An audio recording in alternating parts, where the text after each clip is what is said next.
স্বাগতম জানাচ্ছি সর্বশেষ আপডেট বাংলা সংবাদে। শুরুতেই সংবাদ শিরোনাম। শুরুতেই জানিয়ে দেব, নো ভোট নো ভোট, নয়া স্লোগানে আওয়ামী লীগ, নির্বাচন নিয়ে দলকে কড়া বার্তা শেখ হাসিনার। আওয়ামী লীগ ছাড়া আন্তর্জাতিক মহলে গ্রহণযোগ্য হবে না এই নির্বাচন, বিস্তারিত থাকছে প্রতিবেদনে। এদিকে চাঞ্চল্যকর তথ্য, শেখ হাসিনা ফেরার খবরে ঢাকায় কূটনৈতিক তোলপাড়, নির্বাচন সংকট আর প্রত্যাবর্তনের গুঞ্জনে উত্তাল পুরো রাজধানী, বিস্তারিত থাকছে প্রতিবেদনে। আরও জানিয়ে দেব, কাদের সাদ্দাম সহ শীর্ষ 7 নেতার জন্য আইনজীবী নিয়োগ দিচ্ছে সরকার, বিস্তারিত থাকছে প্রতিবেদনে। এদিকে এনসিপির কর্মীকে লক্ষ্য করে গুলি, তারই মোটরসাইকেল নিয়ে পালালো দুর্বৃত্তরা, বিস্তারিত থাকছে প্রতিবেদনে। আরও জানিয়ে দেব, শরীয়তপুরের ককটেল বিস্ফোরণে উড়ে গেল ঘর, নিহত 1, বিস্তারিত থাকছে প্রতিবেদনে। এবং সর্বশেষ জানিয়ে দেব, আওয়ামী লীগের নতুন কর্মসূচি নিয়ে সোহেল তাজের স্ট্যাটাস জানালেন চাঞ্চল্যকর তথ্য, বিস্তারিত থাকছে প্রতিবেদনে।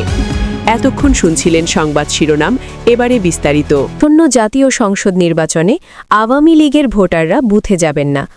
আওয়ামী লীগ সভানেত্রী শেখ হাসিনা নেতাদের বলেছেন কর্মী সমর্থকদের বোঝাতে, যাতে তারা ভোটের দিন বুথে না যায়। হাসিনার এই নির্দেশ পাওয়ার পর আওয়ামী লীগ নেতৃত্ব নতুন slogan no vote no vote চালু করেছেন। অর্থাৎ যেখানে নৌকা নেই সেখানে ভোট কিসের? আওয়ামী লীগের নির্বাচনী প্রতীক নৌকা, ভোট আসন্ন নির্বাচনে দেখা যাবে না। ইউনূস সরকার শেখ হাসিনার দলকে সন্ত্রাস দমন আইনে তাদের কার্যকলাপ নিষিদ্ধ করায় নির্বাচনে অংশ নেওয়ার সুযোগ পাচ্ছে না দেশের সবচেয়ে পুরনো এই দলটি। রবিবার ভার্চুয়াল মাধ্যমে আওয়ামী লীগের ওয়ার্কিং কমিটির সঙ্গে হাসিনা বৈঠক করেন। সপ্তাহ দুয়েক আগের বৈঠকে তিনি নেতাদের বলেছিলেন আওয়ামী লীগ ভোট বয়কট করতে চায় না, সুযোগ দিলে তারা নির্বাচনে অংশ নিতে প্রস্তুত, এই মর্মে প্রচার চালাতে। গত 2 সপ্তাহ যাবৎ আওয়ামী লীগ নেতারা বিভিন্ন মাধ্যমে প্রচার করেছেন তারা নির্বাচনে অংশ নিতে চায়। সরকারের উচ্চমত মহলে দলের তরফে সেই বার্তা পৌঁছে দেওয়া হয়েছিল। আওয়ামী লীগের প্রথম সারির এক নেতা সোমবার বলেন সরকারের তরফ থেকে তারা কোনো ধরনের সাড়া পাননি। এরপরই দলনেত্রী হাসিনা রবিবারের বৈঠকে নেতাদের বলেন নতুন বক্তব্য এনে প্রচার করতে। তিনি বলেন যে নির্বাচনে নৌকা নেই, সেখানে আওয়ামী লীগের কোনো নেতাকর্মী সমর্থকও থাকতে পারেন না। দলের সমর্থকদের বোঝাতে হবে তারা যেন কোনো অবস্থাতেই বুথে না যান। আওয়ামী লীগকে নির্বাচনে অংশ নিতে দেওয়া হবে না, বেশ কয়েক মাস আগেই তা স্পষ্ট হয়ে গিয়েছিল। তারপরেও এই ব্যাপারে দলের অবস্থানের মধ্যে নানা ধরনের ভিন্নতা লক্ষ্য করা যাচ্ছিল। দলের একাংশ প্রচার করছিল আওয়ামী লীগ যে কোনো মূল্যে নির্বাচন প্রতিহত করবে। দলের সাধারণ সম্পাদক ওবায়দুল কাদের দ্য ওয়ার্ল্ডকে দেওয়া এক সাক্ষাৎকারে এই অভিমত ব্যক্ত করার পর দলের একাংশ তা নিয়ে ক্ষোভ প্রকাশ করেছিলেন। এরপর দলের কর্মসমিতির বৈঠকে হাসিনা ভার্চুয়ালি যুক্ত হয়ে বলেন আওয়ামী লীগ নির্বাচন প্রতিরোধ করতে চায় না, তারা চায় নির্বাচনে অংশ নিতে। এদিকে চাঞ্চল্যকর তথ্য, শেখ হাসিনা ফেরার খবরে ঢাকায় কূটনৈতিক তোলপাড়, নির্বাচন সংকট আর প্রত্যাবর্তনের গুঞ্জনে উত্তাল পুরো রাজধানী। শেখ হাসিনার দেশে ফেরার খবরে হঠাৎ করেই বদলে যেতে শুরু করেছে বাংলাদেশের রাজনৈতিক ও কূটনৈতিক আবহ।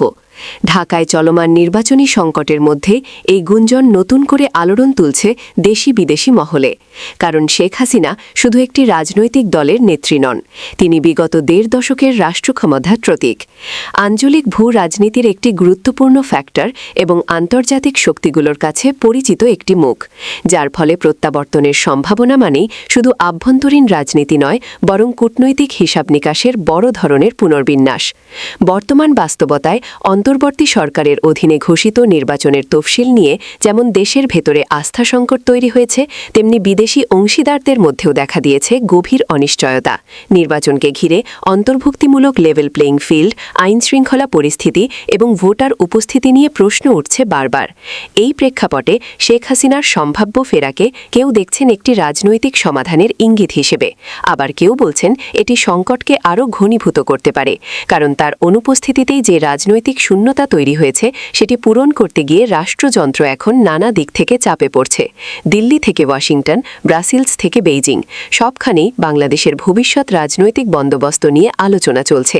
বিশেষ করে ভারত পরিস্থিতি গভীরভাবে পর্যবেক্ষণ করছে, কারণ শেখ হাসিনার শাসনামলে নিরাপত্তা সহযোগিতা, সীমান্ত স্থিতিশীলতা, ট্রানজিট, বিদ্যুৎ ও বাণিজ্যিক সুবিধার যে কাঠামো গড়ে উঠেছিল তার ধারাবাহিকতা নিয়ে দিল্লির উদ্বেগ এখন আর গোপন নেই।